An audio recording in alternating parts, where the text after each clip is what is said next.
Hello everyone, welcome back to Aponte's Pizza Kitchen. I'm Christina and this is my husband Rob. And this is our adorable shorkie named Lola. We just love her to pieces.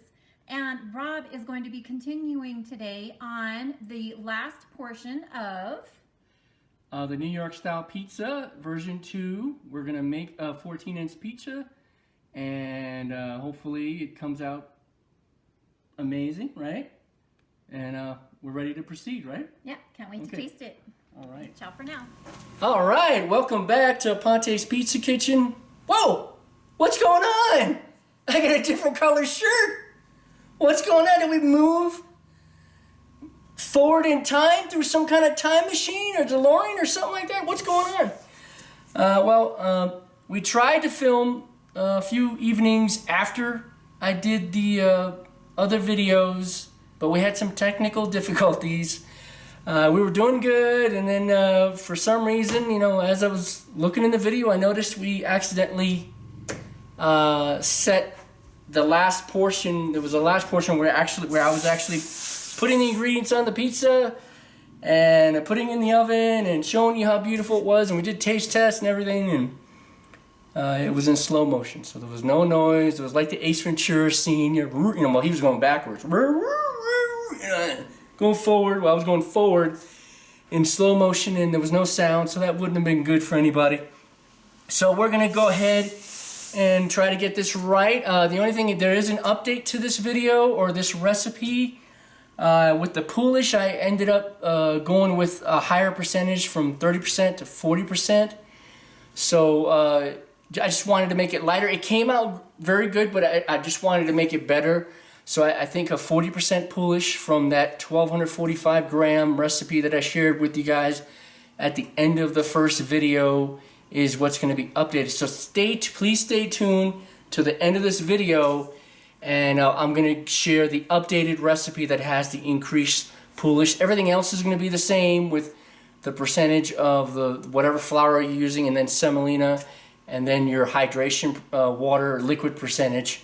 So all right, so we're ready to press on. So I made a few 16 inches and I made a 14.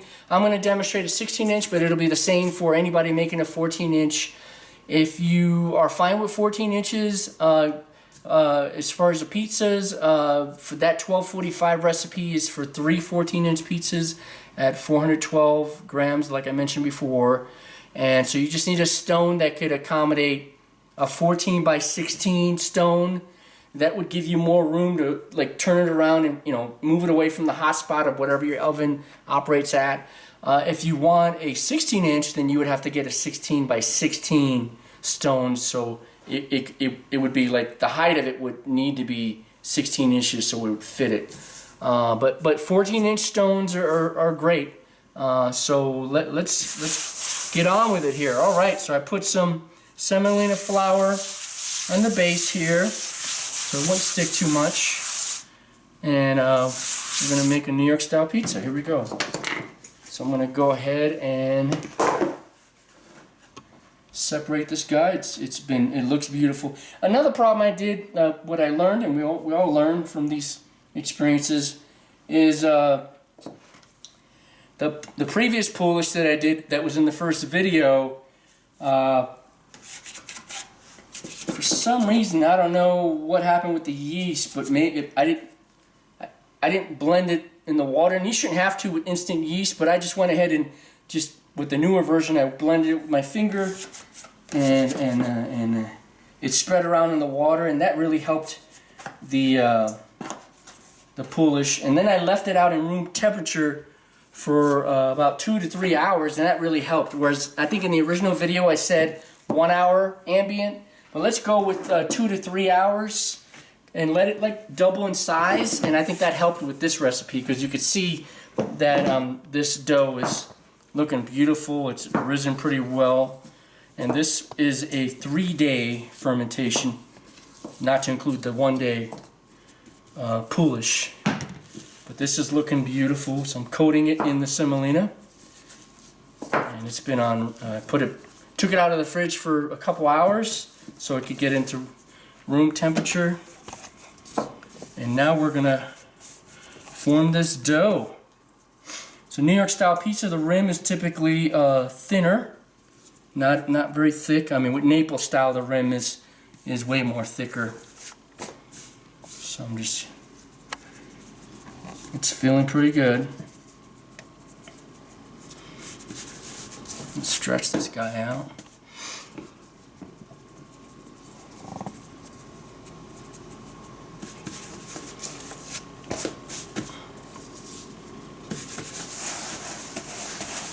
Stretch it on the edges there.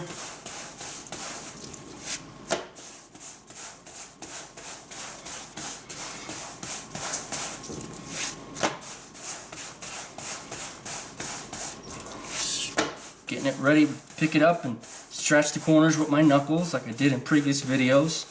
Just trying to relax it and get it ready to go. It's feeling very good. All right. I'm going to move it around clockwise or counterclockwise. I'm going to wherever the dough is stronger, and if it's lighter, just stay away from it, not stretch it too much, because then you can create a hole if it gets too thin. Wow, it got way bigger just those few seconds I did it. And 16 inches would be this outer rim right here. It's feeling beautiful. And a nice and thin crust. It's almost there. Gonna get the peel.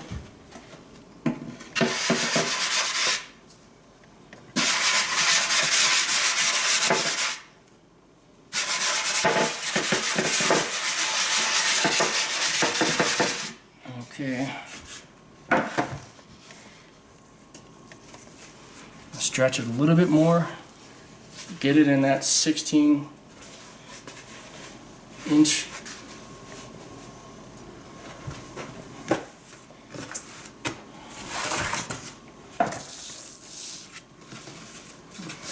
It's at 16, it's almost there.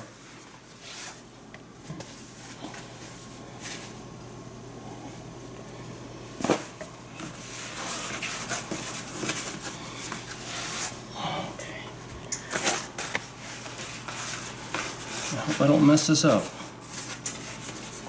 Okay. Always do a shake test, no matter what size pizza you're doing. That's why I always put a little coat of Semolina on the peel. But it's usually better to start out with a wooden peel, because the wooden peels don't stick as easily as the steel or the metal peels. So just make sure it shakes, because when you start putting the sauce on, if it doesn't shake, and I've made this mistake many times, even recently when I was on a trip to the East Coast. That first one ended up being an emergency calzone, and the emergency calzones are not as good as the original calzones when you know, are intending to make them. Okay.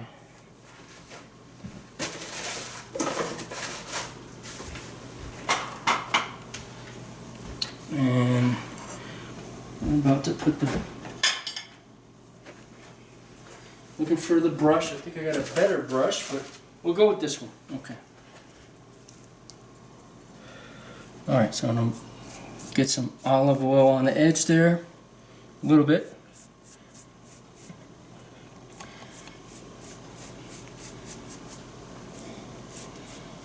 I'm just going to get in there for a minute, get the crust going, and then with some sauce, and because I don't want to burn the ingredients. Let's see.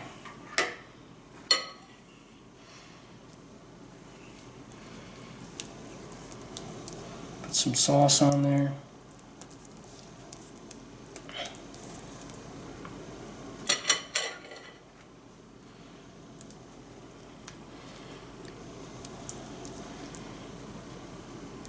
And there's some chunks of that San Marzano that I make. And you could always process it too to make it, you know, that way the chunks are, but I just love how they taste. Spread it around.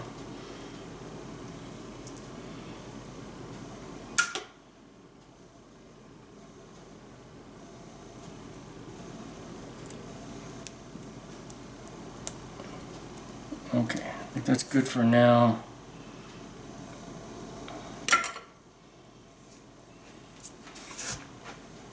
put it in the oven, drop it on the stone. How beautiful that looks. Leave it in there for a minute.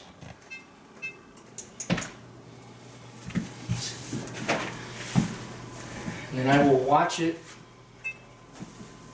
Turn on the oven light. I like to watch the bread just rise. It's a beautiful sight.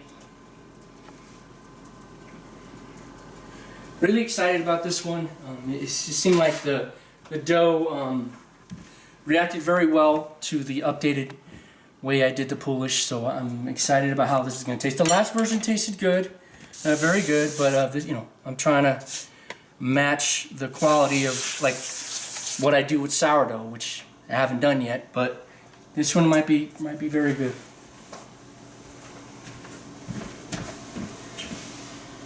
It's looking nice.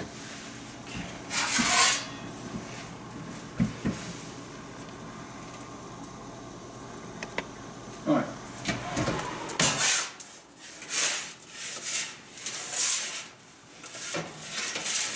I turn it around just to get it bounced.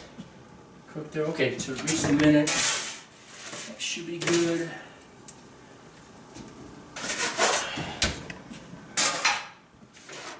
Nice bubbles on here. Pop these bubbles.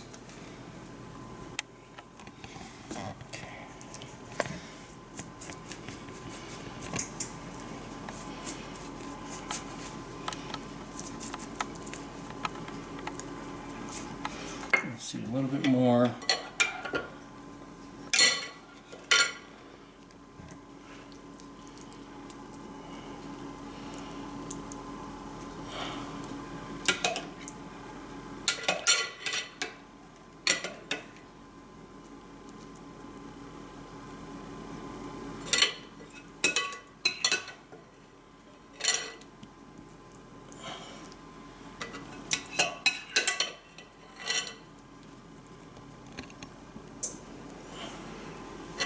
A little bit more.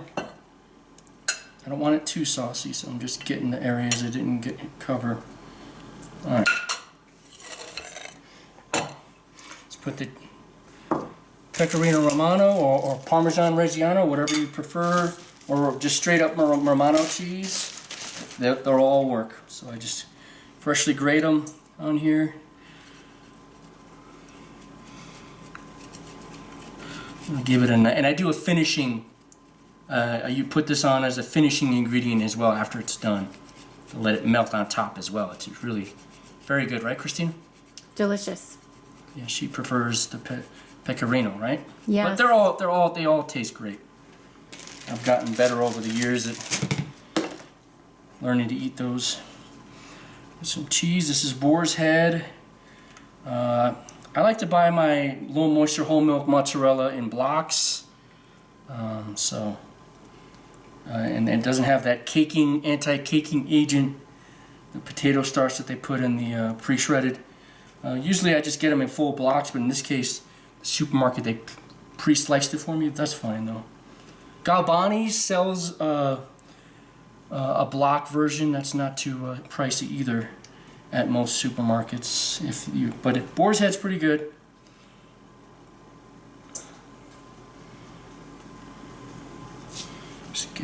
I don't want it too cheesy, but trying to get a balanced version here.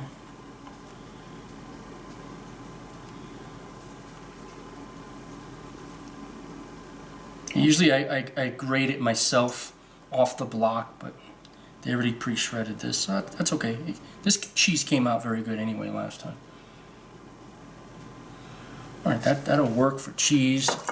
I'm going to put these peppers. You don't have to do this, but they're very tasty. They're called peppadew peppers. They have a nice sweet flavor. I put this in a lot of my pizza recipes. I discovered this at a place up north in Boulder called Audrey's Pizza Kitchen, and she had that as a recipe, and I was like, or as one of the ingredients. I was like, wow, let me try that. Pretty sweet, right, Christina? What do you think of it? Yeah, very, very sweet pepper that's mild, not too spicy. Yeah, it's just a nice complement to pizza. I put it in most of my But you don't have to do this if you want to just be simple. That's okay. Just put a little bit more, because you want to taste. You don't want to take away the taste from the sauce either. So I'm not going to put it too much here. There we go. All right, now we're ready for the meat. I'm going to do a little bit of a mixture. It's going to be pepperoni and then sopressata in the center. I'm kind of low on pepperoni. I'm preparing to do a pan pizza recipe for a birthday party, so I got to save it for that. So for now, it'll be this one. Well, don't even have the sopressata.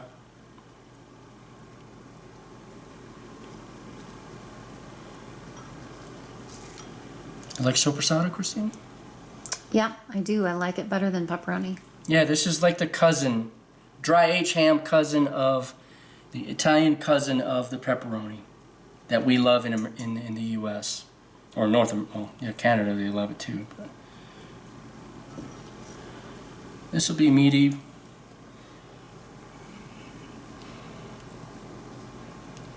It'll still be great. I'll have pepperoni on some parts and put some oil on the meat.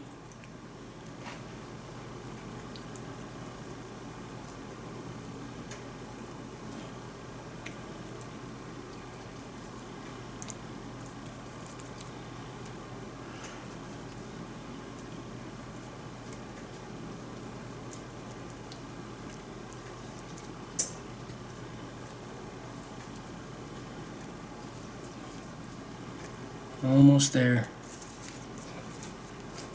Okay, I think we're ready.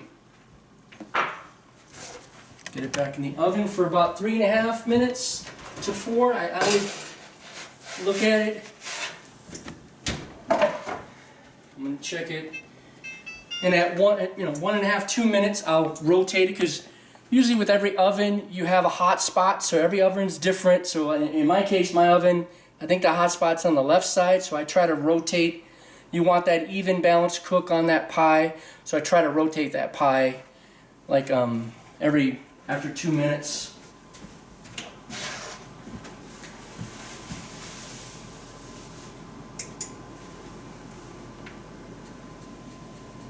And it's doing its work. And if you don't have a convection oven, that's fine. Just put it at the highest level, and you cook like the last 2 minutes. Put it on broiler mode to get the top part. But since this is a convection, it pushes the air evenly around. But if you don't have it, it's okay. Cook like for a few minutes in the regular oven setting, and then put it on broiler in the last 2 minutes, and it'll nicely heat the top. But you definitely need a good stone that you want to preheat for at least an hour at 550, whether it's a steel stone or a ceramic stone. It has to be heated at least an hour prior to cooking.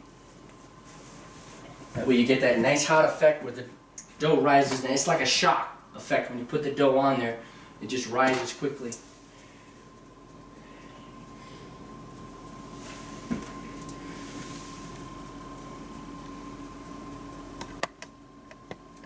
I'm excited.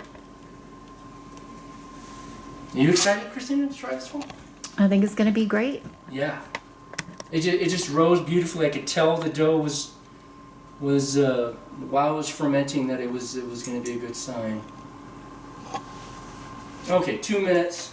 I'm going to see the left side cooks more. So I'm going to rotate it around like 180 degrees. There we go. It's looking beautiful.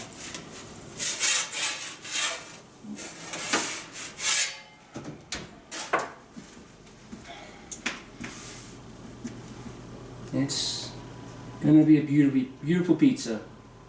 But don't be afraid to do this recipe. I mean, even if it tastes weird in the beginning, you're experimenting. I started experimenting with this stuff in last year. So every time, first try, I was horrible at forming the dough.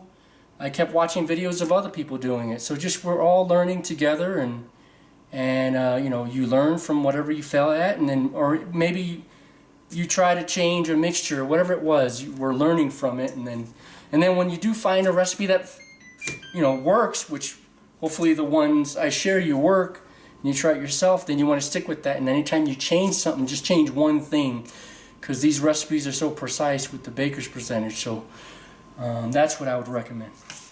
We're getting close here.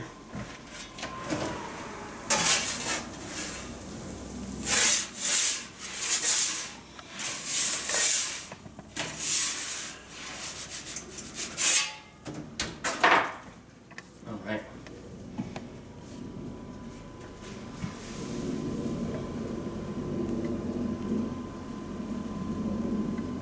It's almost there.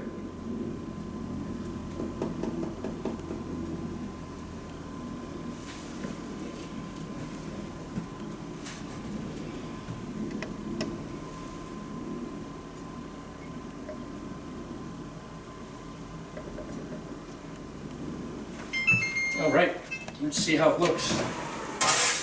Looks crispy. Looks beautiful.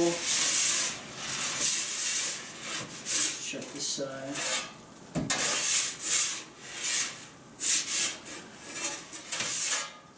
I think we're there. All right, looking beautiful. What do you think, Christina? Looks pretty awesome. All right, you checking this out? You got it in the camera? Okay. All right, so now I'm going to do a finishing ingredient like I mentioned, and that is pecorino romano. And I'll let it do a freshly grated, let it melt beautifully on top here.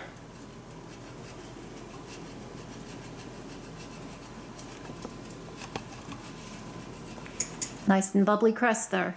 Oh yeah, it's wow. And the crust is a little bigger for typical New York style, but I'm fine as long as the crust is light and airy. You know, I really don't care how big the crust is. I meant the rim of the crust. All right. So. And then we're gonna have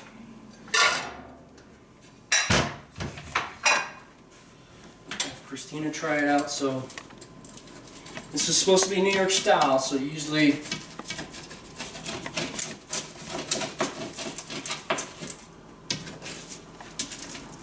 I'm gonna have a hard time cutting.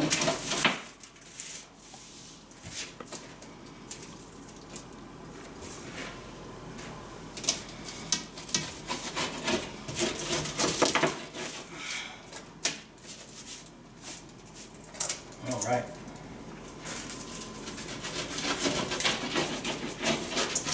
Which piece do you want? The sopressata piece? Supersada, please. Hold the pepperoni. Okay, hold the pepperoni.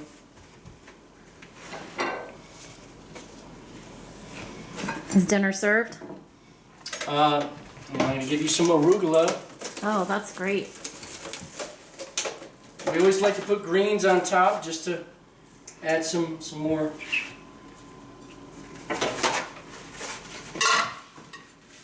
All right. Let's give it a try. Ready here. See what we think of this one. Oh, that is very light and airy. Like it. Mmm. What do you think? Is that better than the last recipe? Mm-hmm. Yeah, it's just easier to chew. It's a little bit more light and crispy. And it has just a nicer flavor. I think you put honey. I think you put honey in this one, and I can taste that little bit of sweetness and the crust, and it's very nice. Oh yeah, very good. Light and airy, has that crushed texture because of the semolina. But yeah, this is looking beautiful. It's soupy at the end, so you have to hold it like a taco. If you want to keep the yeah, topping. it's not too saucy, so you could tell the rim. I mean, it's not too floppy either.